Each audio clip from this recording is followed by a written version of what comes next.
ఓం నమో భగవతే వాసుదేవాయ. ఈరోజు మీరు వింటున్న కథ వైకుంఠ ద్వారం తెరుచుకున్న రోజున శ్రీహరి స్వయంగా భూమికి దిగి వచ్చిన కథ. ఈ కథ పూర్తిగా వింటే ఈ జన్మలోనే కాదు ఇంకో జన్మలో కూడా మీకు వైకుంఠ మార్గం మూసిపోదని పురాణాలు స్పష్టంగా చెప్తున్నాయి. సాధారణంగా ఏకాదశి అంటే ఉపవాసం, పూజ, వ్రతం. కానీ ముక్కోటి ఏకాదశి అంటే కేవలం వ్రతం కాదు, దేవతలకే దక్కని ఒక అవకాశం, మనుషులకే లభించిన మహావరం. ఎందుకంటే ఈ రోజే వైకుంఠ ద్వారం తెరుచుకుంది. కానీ ఒక ప్రశ్న, ఎందుకు ఒక్క ఈ రోజే ద్వారం తెరుస్తారు, మిగతా రోజుల్లో ఎందుకు కాదు? ఈ ప్రశ్నకు సమాధానమే ఈ కథ. హలో అండి, అందరికీ నమస్కారం. Welcome to my channel. ఒకప్పుడు దేవలోకంలో కలకలం రేగింది. దానవులు శక్తివంతులయ్యారు, ధర్మం బలహీనమైంది, యజ్ఞాలు ఆగిపోయాయి, పూజలు తగ్గిపోయాయి. దేవతలు భయంతో బ్రహ్మదేవుని దగ్గరకు వెళ్లారు. ప్రభు, ధర్మాన్ని రక్షించే మార్గం చూపండి అంటూ బ్రహ్మదేవుణ్ణి ప్రార్థించారు. బ్రహ్మ క్షణం కూడా ఆలస్యం చేయకుండా వారిని తీసుకువెళ్లాడు వైకుంఠానికి. వైకుంఠంలో శ్రీహరి దర్శనం ఆకాశం వెలుగుతో నిండిపోయింది. శంఖం, చక్రం, గద, పద్మం, వైకుంఠం అంతా కంపించింది. శ్రీ మహావిష్ణువు లక్ష్మీదేవితో కలిసి వైకుంఠ సింహాసనంపై వెలుగుతున్నాడు. దేవతలు నమస్కరించారు. నారాయణుడిని దేవతలు ఇలా ప్రశ్నించారు, మనుషులు పాపాలలో మునిగిపోతున్నారు, ధర్మం నిలవడం లేదు, వారికి మోక్షం ఎలా సాధ్యం? అప్పుడు శ్రీహరి కళ్ళలో అపారమైన కరుణ. ఆయన అన్నాడు, శ్రీహరి చెప్పిన మహారహస్యమిదే.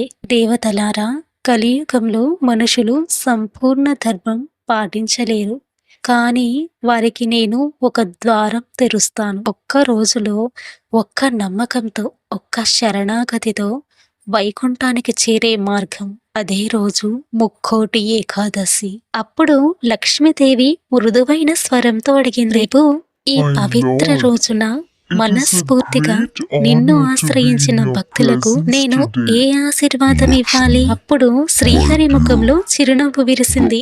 ఆయన ఇలా అన్నాడు, ముక్కోటి ఏకాదశి మహాఫలితం. లక్ష్మి, ఈరోజు నిజమైన నమ్మకంతో ఉపవాసం చేసి నా నామస్మరణ చేసిన వారి ఇంట్లో దారిద్ర్యం అడుగు పెట్టదు, వారి హృదయంలో అశాంతికి చోటు ఉండదు, వారిని భయం తాకదు.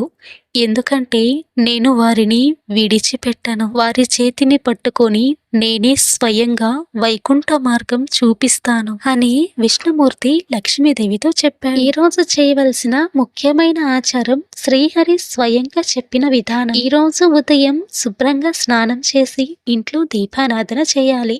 తులసి ముందు నిలబడి ఓం నమో నారాయణాయ అనే మంత్రాన్ని 108 సార్లు జపించాలి. రాత్రి ఒక్క దీపం, ఒక్క ప్రార్థన.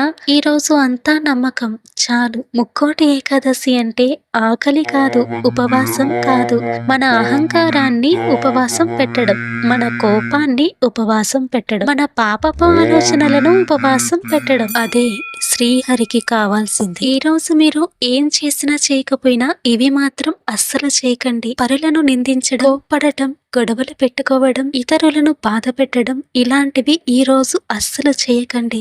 ఈ రోజు వీలైనంత దైవనామ స్మరణలో గడపండి. ఈ రోజు మీరు ఈ కథ విన్నారంటే మీరు వైకుంఠ ద్వారం దగ్గర నిలబడ్డట్టే, శ్రీహరి మీ పేరు విన్నట్టే. ముక్కోటి ఏకాదశి రోజున ఈ వీడియో వింటున్న ప్రతి ఒక్కరి ఇంట్లో శాంతి, సంపద, భక్తి శాశ్వతంగా నిలవాలని శ్రీహరి ఆశీర్వదించాలి. ఈ కథ మీ హృదయాన్ని తాకితే కామెంట్ లో ఓం నమో నారాయణాయ అని కోయండి. ఈ వీడియోని కనీసం ఒక భక్తుడికైనా షేర్ చేయండి, ఎందుకంటే భక్తిని పంచితే పుణ్యం రెట్టింపు అవుతుంది. ఈ వీడియో నచ్చితే లైక్ చేయడం మాత్రం మర్చిపోవద్దు.